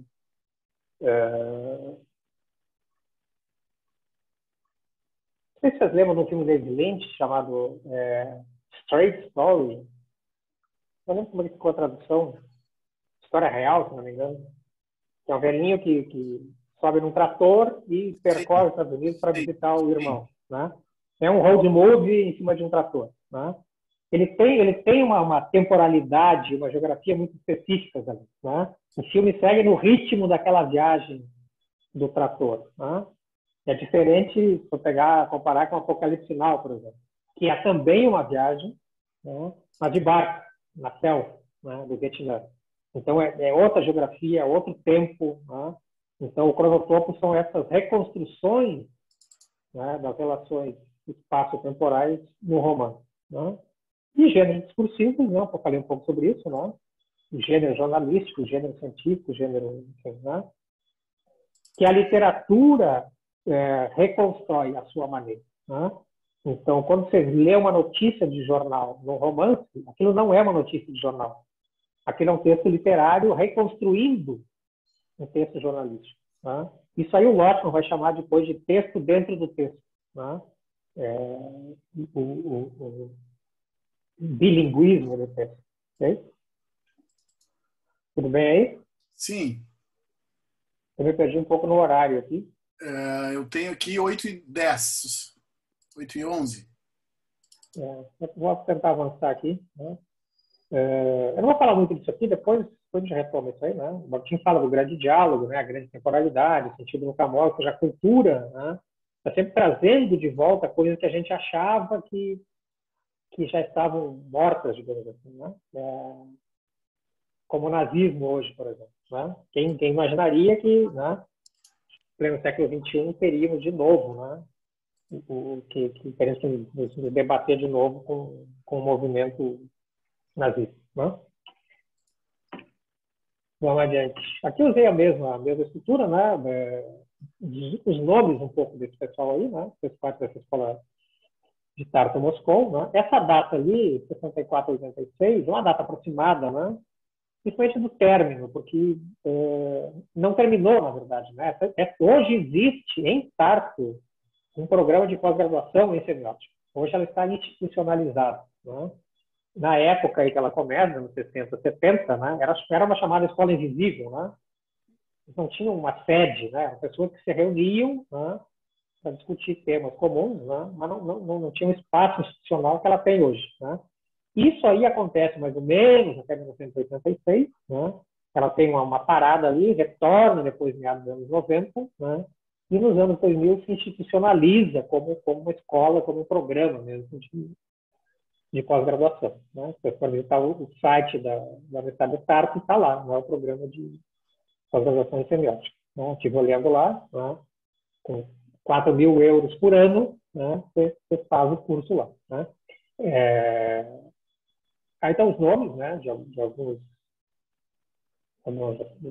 teóricos que estiveram envolvidos, principalmente o Lotman, né? Coloquei ele por último, negrito por isso, né? Ele foi um grande articulador, né, dessa escola aí. Normalmente você põe esses dois eventos aí, esse simpósio, né, para estudo estrutural do sistema sígnico, que aconteceu em Moscou, em 62, né, como uma origem, né, dessa discussão sobre a semiótica de Tartu Moscou, por isso esse nome, né? E o Lotman, ele participa, mas como ouvinte, digamos assim, desse primeiro encontro em Moscou, né? Ele não participou da organização. Ele convida esses organizadores, né, para participarem desse seminário de verão, né, que aí sim ele organiza, né, em Tartu, que era a universidade onde ele lecionava, pesquisava, né, que está na Estônia, né. Na época pertencia à União Soviética, né, hoje é um país, né, não pertence mais à Federação Russa, né. E ele chama de seminário de verão sobre sistemas modalizantes secundários, né. Aí tem uma anedota que diz que eles não podiam usar de maneira tão ofensiva o termo semiótica. Porque semiótica era coisa do Ocidente, né, nesse período aí, né, da União das Repúblicas Socialistas Soviéticas. Né, estamos aí no auge da Guerra Fria, né, tudo que vem do Ocidente é recebido com desconfiança. Né. Então, eles tinham que disfarçar o termo semiótica e criar esse nome aí. Né.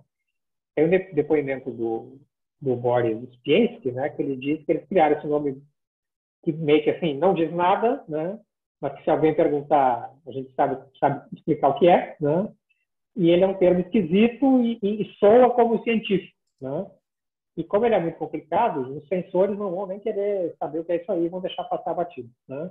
Então tem um pouco essa anedota aí para explicar o porquê esse termo, né, porque ele tem uma razão de ser, né. Desse encontro lá, né, resulta um livro, né, do Lotman, isso ainda com ética estrutural, que é publicado num periódico, Semiotique, que existe até hoje, né, o Science System Studies. Ele é publicado em russo e em inglês. Esse é o primeiro número, esse texto do Lotman, né? Eu falei, até hoje ele é o mais antigo periódico de semiótica, né, em circulação no mundo hoje, é esse aí. Né? Depois ele publica Estrutura do Texto Artístico, né? E em 73 sai a Teses para uma Análise Semiótica da Cultura. Aí sim se sistematiza o programa da Semiótica da Cultura, que é aquilo que a gente chama de semiótica russa, hoje muitas vezes é isso aí, né? É a Semiótica da Cultura ou Semiótica de Tartu-Moscou. Né? E veja o subtítulo, uma aplicação aos textos eslavos. Por isso eu fiz questão de fazer essa introdução, né? Falando lá da Rússia, né? Da língua eslava, de todo esse histórico, porque é isso aí. Né? Isso origina, né? A reflexão toda. Né? Deixa eu voltar um pouquinho aqui. Ó. Esse simpósio em Moscou, olha quem organiza ali. Instituto de Eslavística da Academia de Ciências de Moscou, onde se estudava a cultura eslava, né? E o Conselho para a Cibernética. Essas são duas matrizes da semiótica russa, né? Os estudos eslavos e a cibernética e depois a teoria da informação. A cibernética já vinha sendo estudada desde meados dos anos 50 por esse pessoal aí. Eles estavam criando máquinas de tradução automática, é isso que o Google faz hoje, né? O Google Idiomas, né? Isso começou lá com esse pessoal nos anos 50, né? Então, são duas matrizes da semiótica da cultura. Se vocês forem ler os textos, vão perceber que é um texto duro, é um texto quase um texto de engenharia, né? Porque é a matriz, né, da cibernética, da teoria da informação. É um texto muito diferente do estilo do Bakhtin. Bakhtin, texto mais humanístico, digamos assim. Né? Quando você vai ler um texto da cultura, principalmente esses primeiros aí, você parece estar lendo um texto de exato, né? Tudo muito esquematizado, muito explicado, muito lógico pela matriz, né? E aqui, né, vamos passar rapidamente aí, né, alguns elementos dessa chamada semiótica da cultura. Né? A cultura é vista numa abordagem sistêmica, ou seja, a cultura constitui um sistema onde tudo está interligado. Qualquer elemento dentro desse sistema precisa ser estudado, ser visto em relação com os outros elementos do conjunto do qual ele participa. Né? A cultura é entendida assim, né? Como sendo a cultura é um grande sistema e tem aí dentro subsistemas, digamos. Né? E a cultura é um mecanismo informacional gerador de texto, ou seja, a cultura é o que transforma informação em texto. Tá? Por exemplo, um estudo sobre os ícones bizantinos. Né? Os ícones são a informação. Né? Eu vou estudar esses ícones no seu contexto histórico, no seu contexto de produção, no seu contexto de recepção, vou identificar ali variantes, invariantes, enfim, né? Estilos de composição. Quando eu faço isso, eu estou transformando essa informação em texto. Estou organizando, hierarquizando isso que vem em seguida aí. Tá? Ou seja, estou construindo um dizer sobre esses ícones, né? Que estão aí, são dados, né? Mas fazer isso, né? É entrar, digamos assim, é acionar esse mecanismo da cultura. Né? É um sistema dinâmico e aberto. Né? Ele está aberto tanto internamente quanto externamente. Né?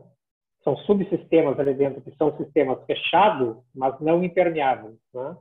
Dentro do sistema da cultura, os subsistemas se comunicam entre si e principalmente é uma comunicação entre aquilo que está fora da cultura, ou seja, aquilo que ainda não foi traduzido, que ainda não foi organizado, que ainda não virou texto. Tá? Então, essas funções aí, organização, hierarquização, memorização, tradução e interpretação da informação. Tá? O que a cultura faz quando ela transforma a informação em texto, ela traz para dentro de si, da sua esfera de atuação, algo que estava fora. Se está fora, está desorganizado, é entropia. Trazer isso para dentro da cultura é dar ordem, é organizar, hierarquizar e transformar isso em texto, é traduzir essa informação numa forma legível, digamos assim. Tá? Memória não hereditária, né, é uma das funções da cultura. Né? A memória não hereditária, o Ottman trabalha muito isso. Né? Há uma tradição, aí pensando aqui na cultura eslava, né, uma tradição de mais de 1000 anos, né? Essa Bíblia eslava, ela é escrita no século VII depois de Cristo, e aqui eles estão estudando meados do século XX, então tem uma longa tradição aí, né? E ele diz que a cultura armazena essa tradição, né? Ao armazenar essa tradição, né, ela cria um programa, aqui é a linguagem da informática, da cibernética, né? É como se a cultura fosse um programa de computador, né, que você faz rodar, né? Quando você faz rodar ele, você gera comportamentos que produzem novos textos, né?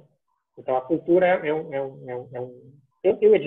um depósito, porque não é algo estático, né? Está sempre em movimento, mas essa informação está aí, né? Disponível para ser acionada, né? Para ser acessada, para fazer gerar esse programa, né? Enfim, os sistemas modelizantes secundários, né, são sistemas de signos particulares, né? Teatro, cinema, folclore, literatura, mitologia, né?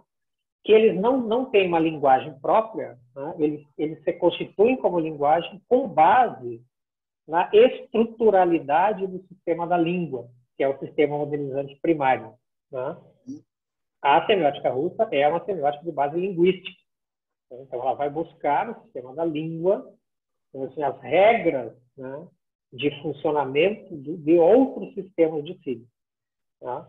Eles dizem, a gente não está reduzindo a língua, mas está buscando na língua, né, os princípios que fazem com que esses sistemas ajam como sistema, certo? Tudo bem aí? Sim. Eu vou dar um exemplo, né? Isso aí acho que todo mundo conhece, né? Um esquema aí para ilustrar a evolução, né, da espécie humana, né? Isso aí já está na cultura, digamos assim, né? A memória da cultura traz isso. Todo mundo reconhece essa imagem quando enxerga, sabe o que ela está dizendo, né? Só que ela é, né? Ela é um programa, né? Eu posso fazer rodar esse programa e criar coisas tipo isso aqui, né? Aqui, nesse segundo, em volta aqui deu merda, eu tenho dois textos de Eulático. Eu tenho esse texto aí e tenho aquele outro texto ali. Tá? Para eu entender esse volta que deu merda, eu tenho que necessariamente conhecer esse primeiro aqui. Ele sozinho, tá? Ele não tem autonomia, ele é parte do sistema. Ele está relacionado com esse outro texto aí. Tá? Isso aqui é uma recuperação da ideia do Bakhtin, tá? do dialogismo e da polifonia. Tá? Isso aqui é outro.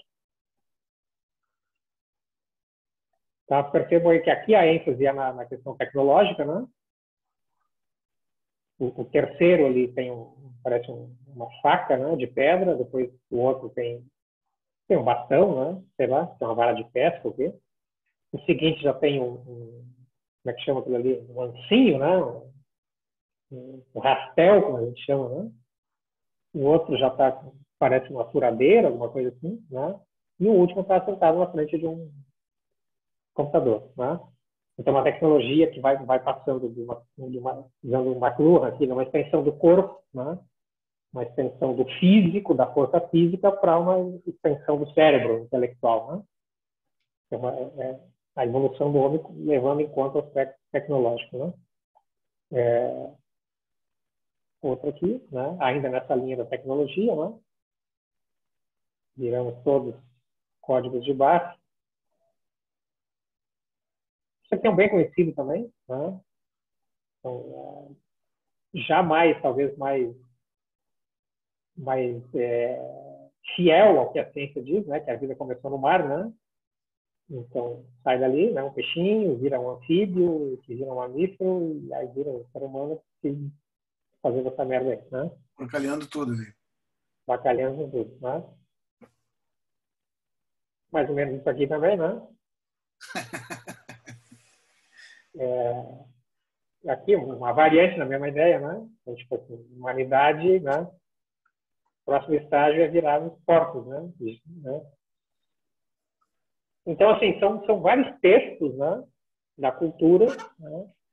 Que são gerados, né?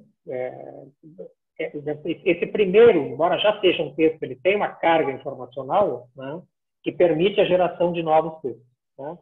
Todos eles são textos dentro de textos. Né? Eles necessariamente vão fazer referência a esse primeiro. Né? E tem uma linguagem aqui do cartoon, né, do desenho. Né? Tem, vamos dizer assim, há uma linguagem da ciência aqui, né, que é parodiada, enfim. Né? Então, isso aí, né, isso aqui é o multiculturalismo, o plurilinguismo da cultura, né, que é uma característica da semiótica russa, seja no Bakhtin, seja no formalista, seja no Lotman, né, na semiótica do Tartu, Moscou, né, é sempre a atenção para essa multiplicidade, para essa variedade, né, e para o processo gerativo. Né? A cultura é algo que está constantemente se dinamizando, né? Trazendo para dentro dos seus códigos, dos seus sistemas aquilo que está fora e expulsando também, né? De dentro de si, jogando para fora coisas que ela em determinado momento julga que não são relevantes. Né? Sei lá, os direitos humanos, por exemplo, né? Um discurso corrente aí, né? Não, isso aí não, né? É coisa de proteger bandido, né? Você está expulsando o discurso sobre direitos humanos da esfera discursiva, coletiva, social, enfim. Tem esse último aqui, que eu acho que é o melhor de todos. Né? E aqui é interessante, né? Porque isso está tão arraigado, né, na cultura, que até esse bando de bêbados, né, tem essa referência, né? Você consegue fazer uma brincadeira com isso, né? A origem é a ciência, né? E olha onde vai parar, né? Porque isso está circulando, né? Está disponível para ser apropriado e produzir novos discursos, né? Novos textos, né?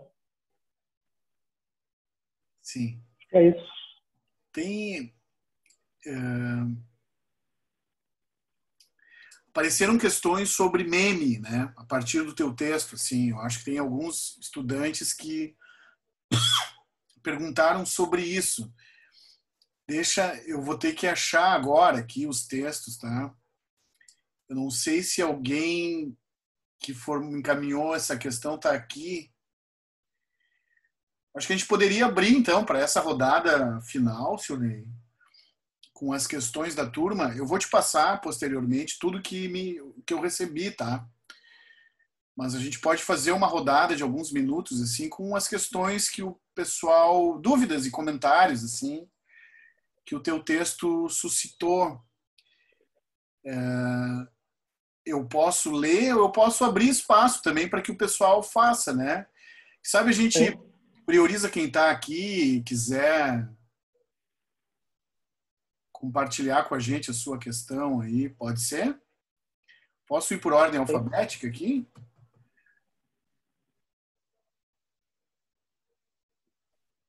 Carolina?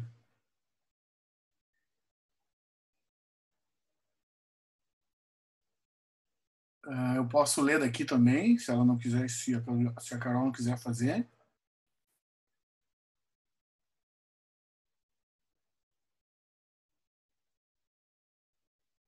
Acho que temos um delayzito aqui. Bom, eu vou ler daqui, tá?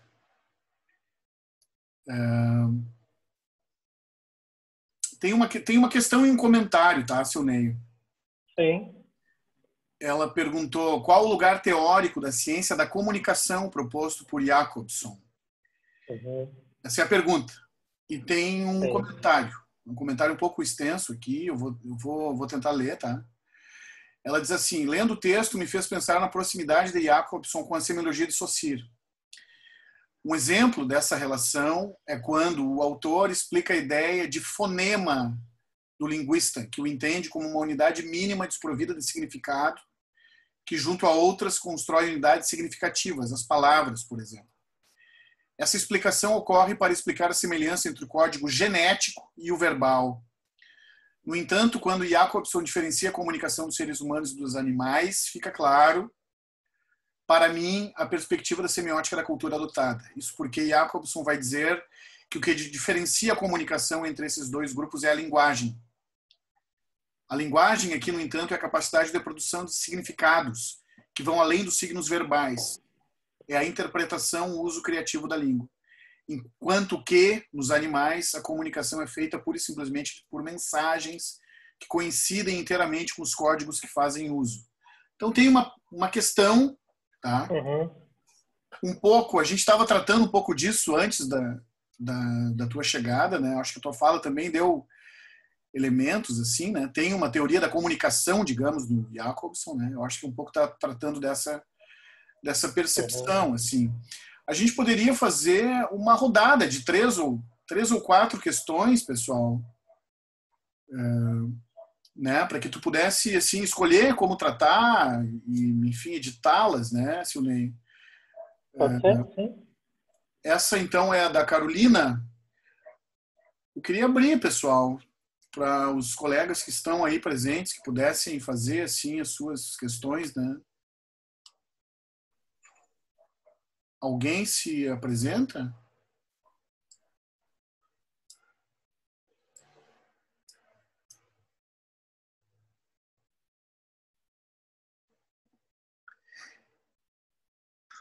Posso ler a mim, então? Por favor, Igor, vá você. Tá, eu vou ler mesmo porque ela ficou meio extensa, tá?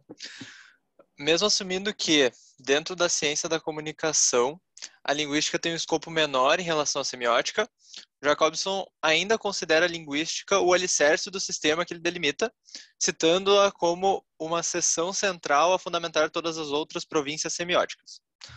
Um argumento apresentado para embasar essa escolha é que entre aspas, qualquer comunicação humana de mensagens não verbais presume um circuito de mensagens verbais sem implicação inversa.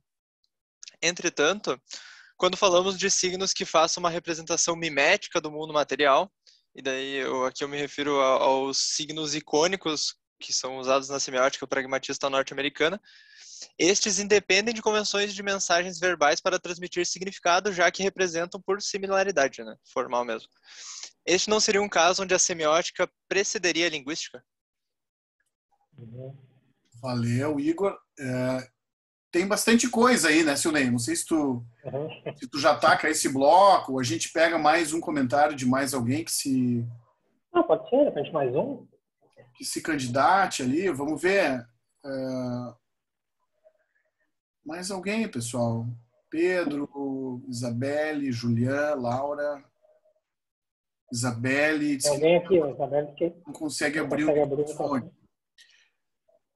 Se pudesse escrever, né? Eu posso... a Isabelle foi uma que falou sobre os memes, né? Então, tem duas questões aqui. Ela fala do Richard Dawkins, do livro O Gênio Egoísta, e te encaminha uma pergunta, uma curiosidade sobre biosemiótica. Né? Então, ela fala, para o Dawkins, meme é algo como um gene que passa informações de um ser vivo ao outro, mas que não está contido em uma célula reprodutiva. É um pacote de ideias espalhado através da troca cultural. Então, tem uma interrogação, assim, uma curiosidade a respeito dos memes, como a gente poderia entendê-los nesse contexto. E, por outro lado, embora essas coisas pareçam meio se relacionar aí, o escopo da biosemiótica. Eu acho que já tem um bloco interessante, assim, de questões, né? Tá. Eu acho que tá bom. Eu vou tentar articular, né? Vamos ver se vai dar certo, né? A primeira pergunta aí da Carolina, ela deixa eu fechar uma coisinha aqui. Veio mais uma aqui? Sim, Nicole.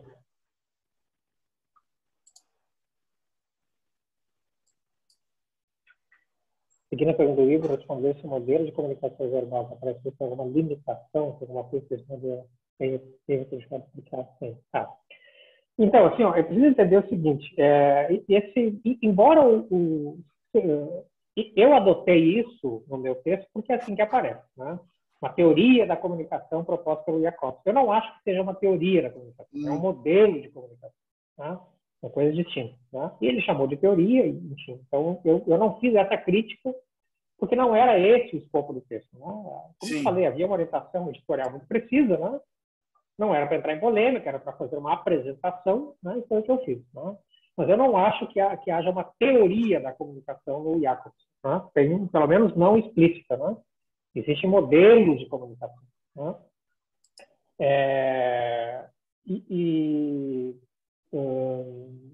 A questão acho que entra ali a primeira pergunta, que foi da Nicole mesmo, né? A primeira foi da Carolina. Carolina. Isso. Que falava sobre o lugar ali da semiótica e da linguística, né? Então, como eu falei, a semiótica russa, né?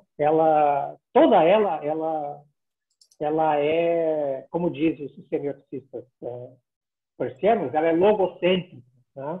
Ela tem a palavra, né? O signo linguístico como base, né?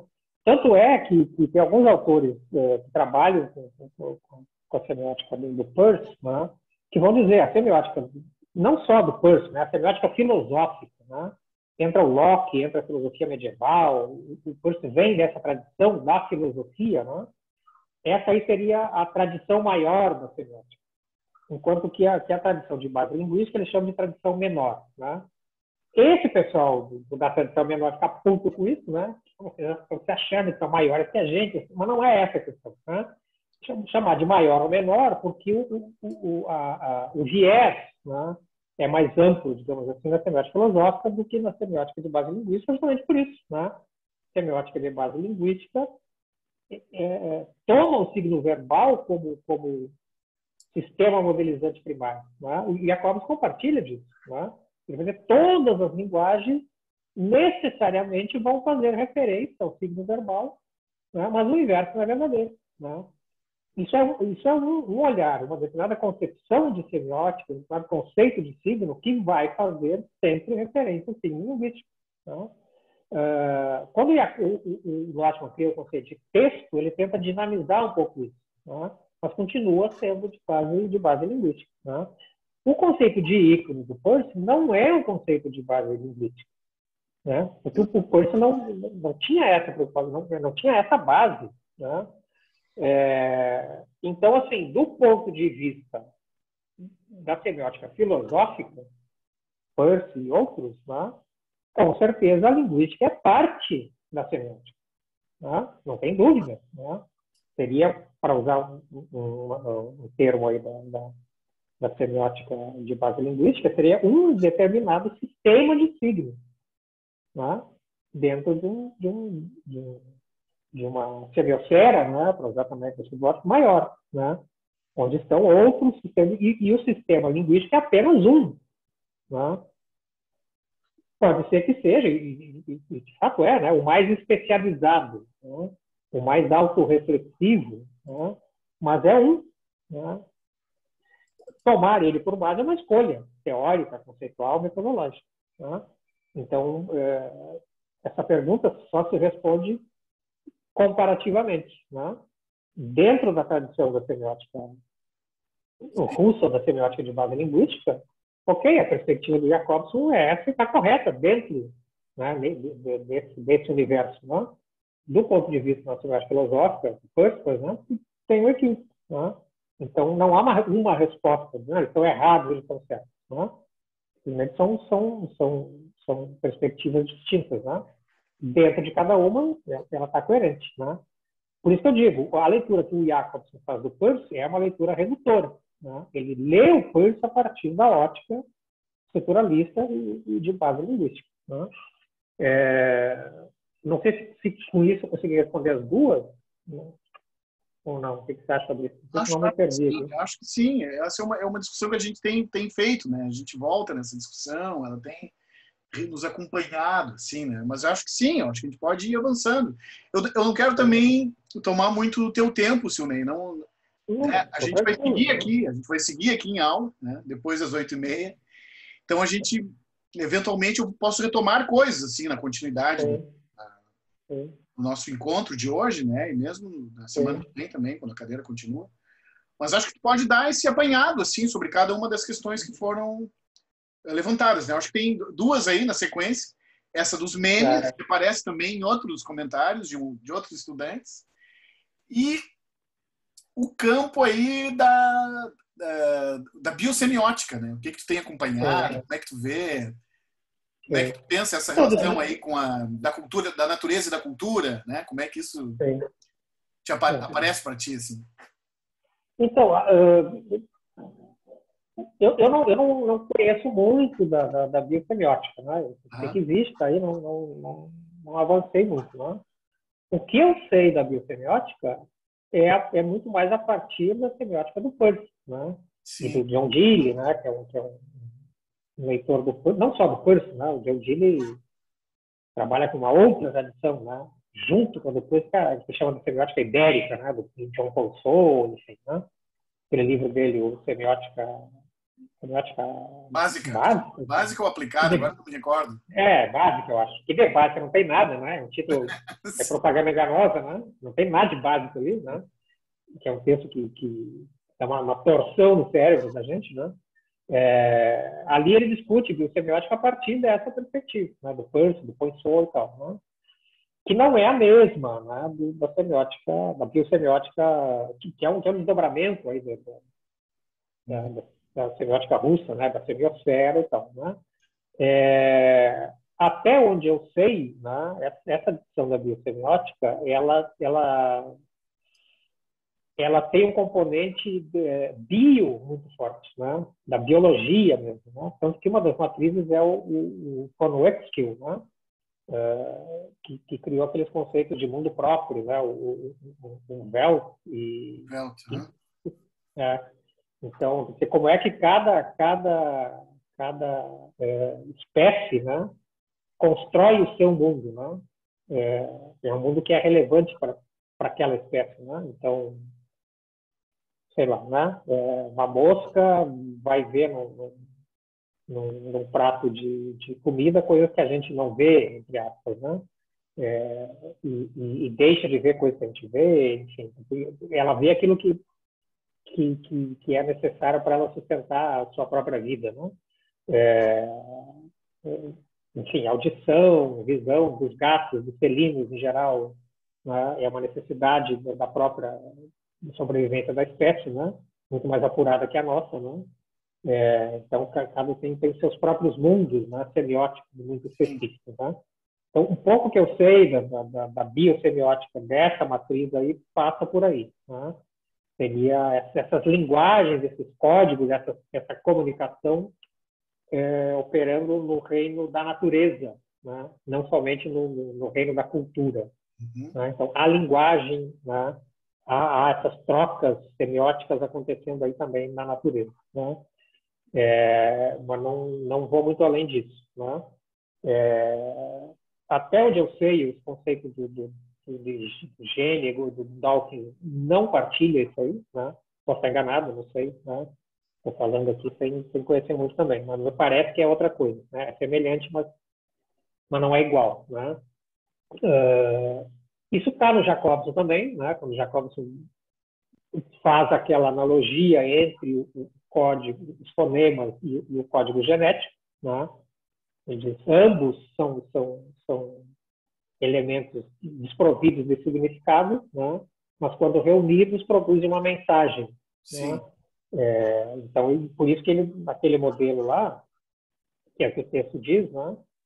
A ciência biológica da comunicação, que é que está mais afastada, né? Naqueles círculos concêntricos lá, acaba ela vindo para o centro. Né? O modo de operar da linguagem, né? É o mesmo modo de operar da vida. Né? Então, assim, os genes se reproduzem, né?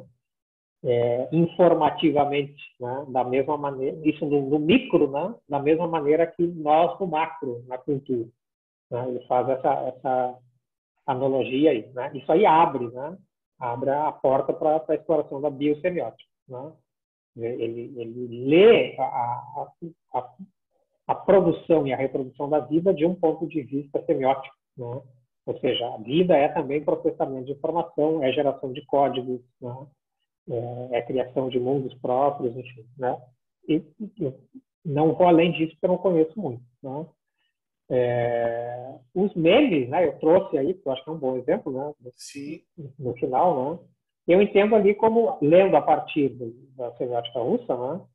Como esse resultado, digamos assim, desse mecanismo gerador de textos que é a cultura, né? A partir de um vamos dizer assim, de um núcleo de informação, né? Isso se expande, né? Aquele conceito do Lotman, né? Da memória não hereditária, né? A tradição cultural, né? É uma memória não hereditária que é, na verdade, um programa para a geração de novos códigos, novas linguagens, novos textos, né? Parece que o meme pode ser lido a partir daí, né? O meme seria esse programa rodando, né? Sendo executado, né? Gerando meme, gerando meme, gerando meme, né? Memes sobre memes, enfim, né? Então, tô lendo por aí, né? Silnei, eu tenho 10 para as 9 aqui, eu acho que já abusamos assim da tua disposição de colaborar com a gente, mas salientar assim o quanto foi produtivo, tá? Para o nosso debate, assim, acho que chegamos nesse conceito do Lotman que é ótimo, assim, né? De cultura como memória hereditária. Não hereditária. Não hereditária, né? E esse exemplo dos memes também é muito né, muito pulsante assim para nós, né? Isso está na fala dos alunos, então acho que chegamos num bom ponto assim aqui para te agradecer, tá? Eu vou retomar com a turma a conversa, assim, a gente trabalhou o teu texto, então queria te agradecer de novo, assim, a disponibilidade de nos ajudar com essa cadeira, né, de comunicação e semiótica, e dizer que foi um prazer, assim, poder te receber aqui e ler o teu trabalho. Então, a expectativa é que a gente mantenha contato. Eu vou te passar o conjunto de comentários e perguntas da turma, tá? Porque sempre é interessante, assim, como um retorno também a respeito daquilo que tu está fazendo, né? Sim. Isso eu posso ir respondendo, né? Não imediatamente, né? Mas fica à vontade, fica à vontade. Assim.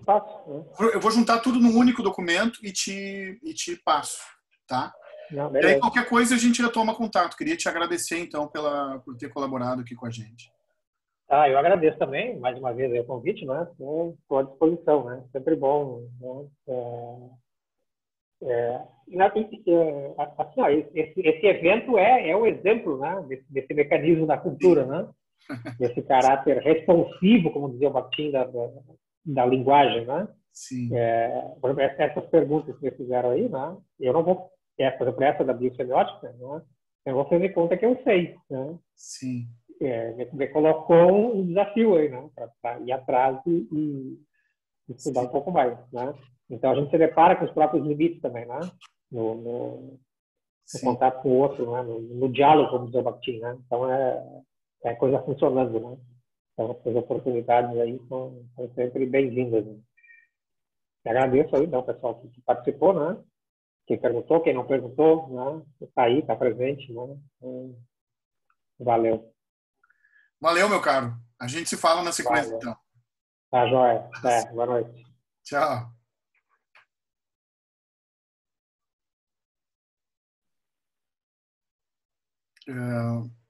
Pessoal, vamos comentários, por favor. Como é que a gente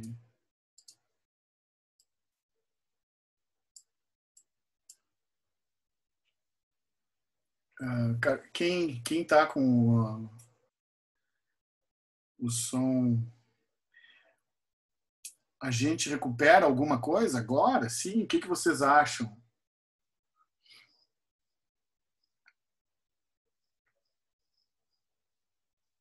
Igor, você? Eu não entendi isso. A gente faz um apanhado, assim, ou ficamos por aqui hoje? Fizemos um intervalo, ficamos... ficamos por aqui hoje, nos reencontramos semana que vem? Acho que por ti, senhor, por mim, podemos... Ok. Pessoal, então assim,